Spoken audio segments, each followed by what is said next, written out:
Бүгүн тажик тарап менен чек ара боюнча кезектеги жолугушуу башталат. УКМКнын маалымат кызматы билдиргендей, коопсуздук кызматынын төрагасы Камчыбек Ташиевдин Өзбекстандын атайын кызматынын башчысы Абдусалом Азизов менен чек араны делимитациялоо жана демаркациялоо маселеси боюнча бүгүнкү жолугушуусу жөнүндөгү маалымат чындыкка дал келбейт.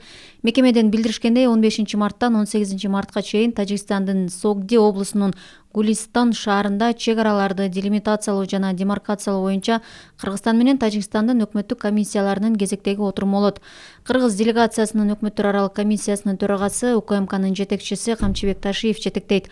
Ал эми тажик тараптан ушундай эле комиссияны Тажикстандын коопсуздук комитетинин төрагасы Саймумин Ямитов баштап келет. Бул дагы алардын атайын кызматтарынын башчылары катарындагы биринчи жолугушуусу. Ошондуктан чек араларды делимитациялоо жана демаркациялоо маселелерин талкуулоодон тышкары эки тараптуу кызматташуунун алкагында Кыргызстан менен Тажикстандын улуттук коопсуздук боюнча мамлекеттик комитеттери биргелешкен иш аракетинин башка актуалдуу маселелерин талкуулап, анын ичинде ар кандай тышкы чакырыктарга жана эки мамлекеттин коопсуздугуна келтирилген сырткы коркунучтарга биргелешип каршы туруу пландаштырылууда.